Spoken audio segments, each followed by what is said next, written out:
How are we all doing today? So I'm going to go ahead and show you today a vacuum that we're going to go ahead and remove all this hair buildup. If you guys do have a vacuum that ends up not being able to roll correctly, it's clogged. There's many different ways that you can go ahead and go about it, rather than going to the store and dropping another 50 to maybe even $300 for a vacuum.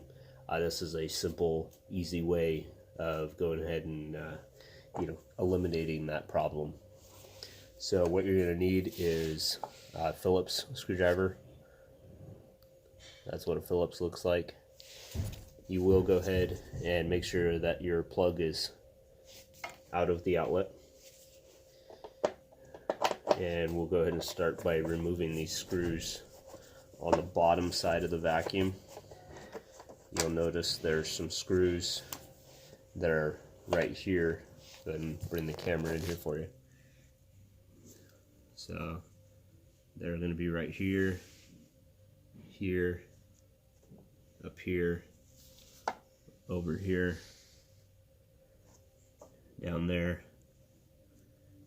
So just take a look at your vacuum. Every model will be different, but you'll need to remove those in order to access the roller assembly. Make sure you put your screws in a safe spot so that when you do need to put them back, you know exactly how they went. Some of them may be a little bit different in size.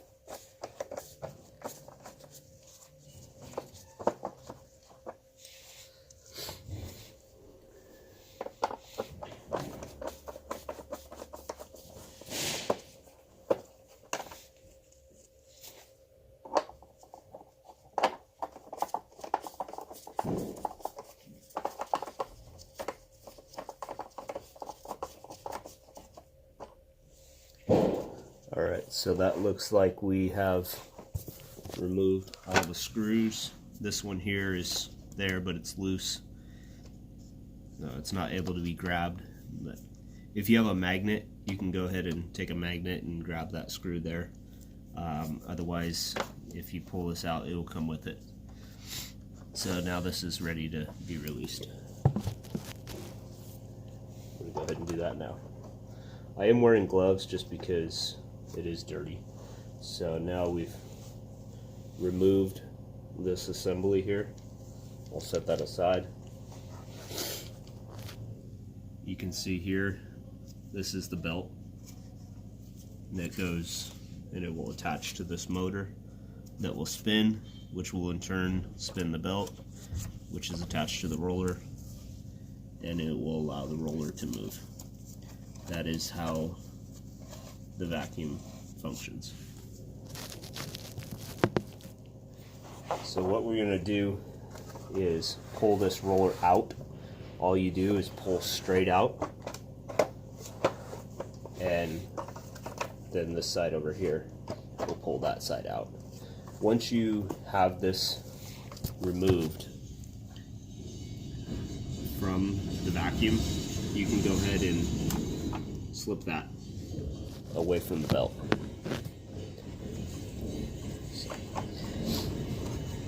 This belt, if you look here, is actually around that little spindle right there. You can pull that off, inspect it, make sure there's no cracks.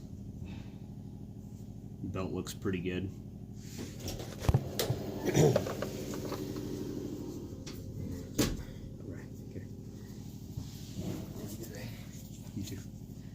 There will be a number on your belt in order to order a new one.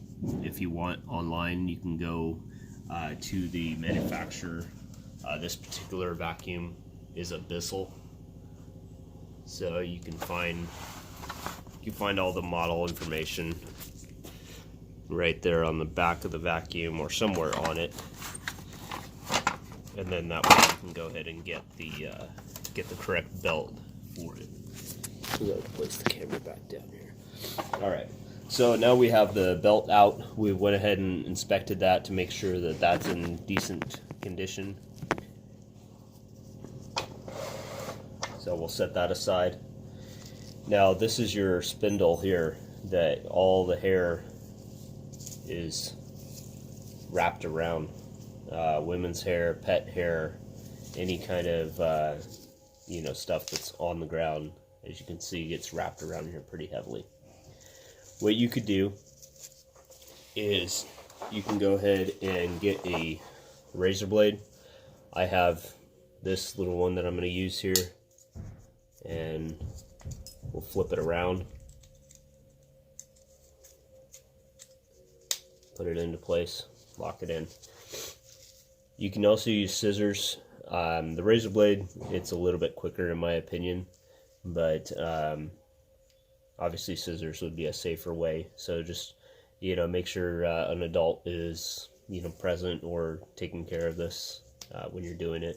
But what you want to do is just take your blade and score that right there. And yes, it is going to scratch the plastic, but no, it is not going to change the way that the vacuum operates. So this is the fastest way to go about it. If you do not want to scratch the plastic, you can go ahead and use scissors. It'll just take a lot longer rather than a razor blade. So once I get that all cut off, I can start to pull it off of the spindle. It is a little bit time consuming. That's why I'm saying, if you use a razor blade, it tends to work a lot faster.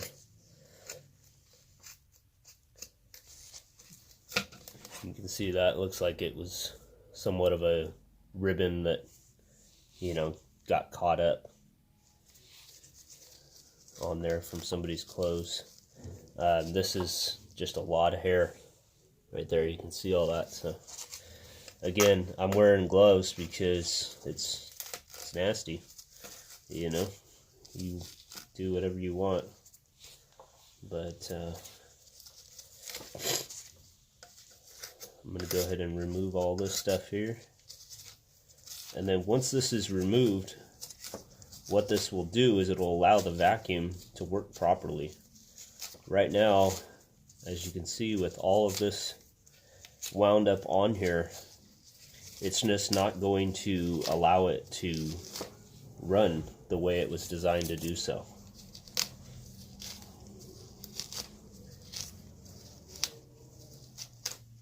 It would kind of be like you trying to run a mile and holding your breath.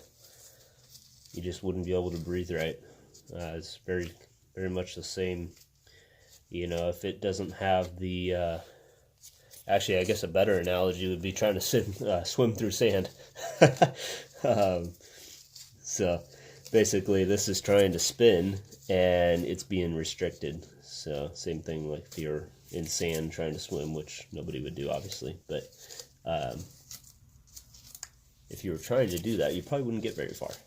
So this vacuum, if it has all this stuff attached to it, it's restricting it from turning and picking up any debris that needs to be picked up. In turn, slowing you down, trying to get your house vacuumed. Or maybe you're actually somebody who does house cleaning for a living, and your vacuum is all clogged up, or you got a bunch of hair remnants around your spindle. That will slow you down. So you just want to inspect it, make sure that you get all that stuff off, all the strings. You can see all that hair.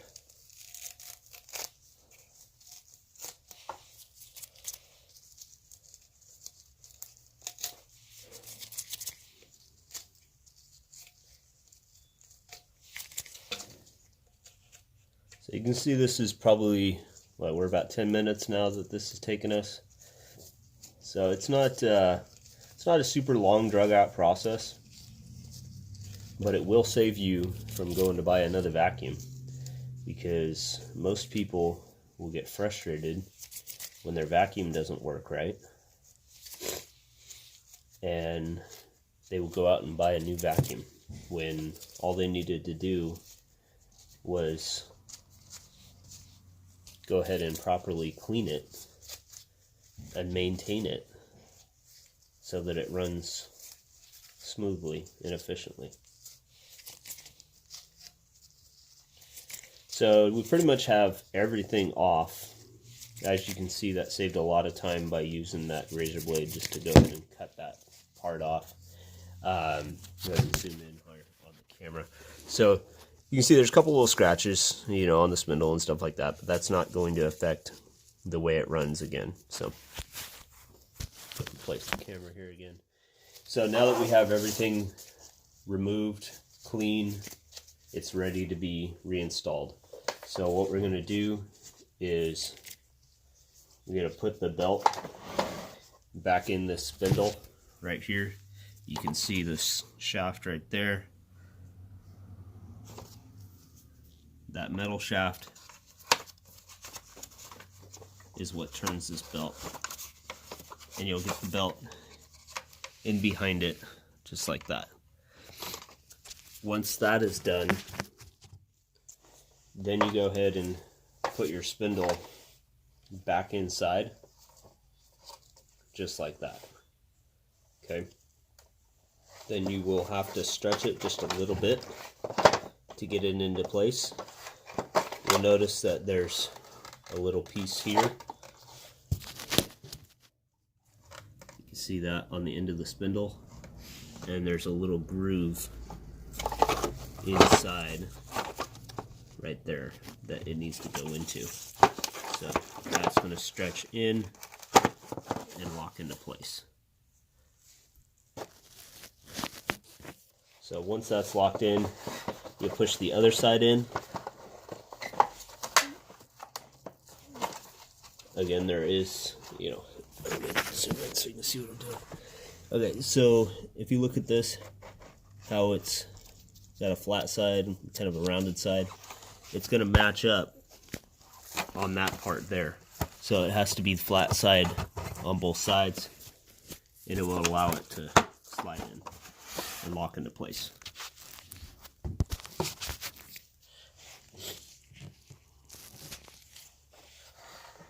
So once that's done, your spindle's back in place. Make sure that the spindle turns and the belt turns freely. You don't want to have any kind of binding, so you want it to spin freely. And then you can go ahead and reinstall this next piece. We'll clean off any residue there.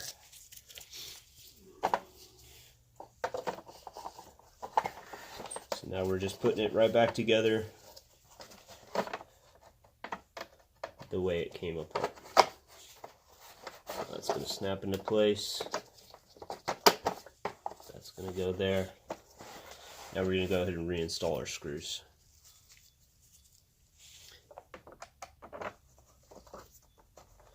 You do want to go ahead and use a regular screwdriver.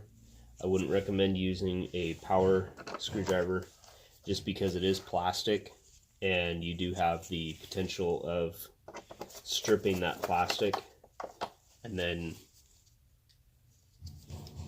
not being able to tighten that plastic piece together, which then unfortunately you probably will need to go ahead and get a new vacuum. So I would strongly advise not using a power tool.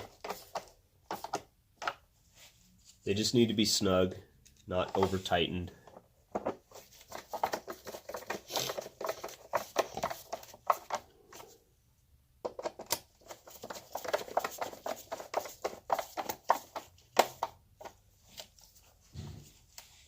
One more screw here.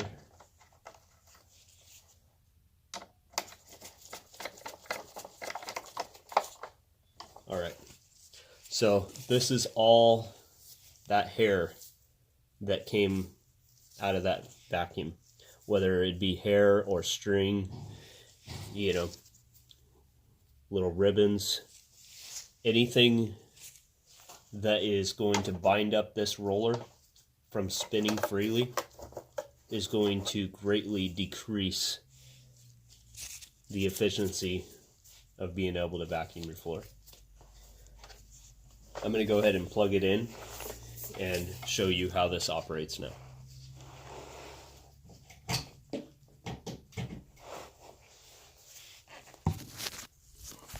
You can see the spindle is free of any debris and it spins very nicely.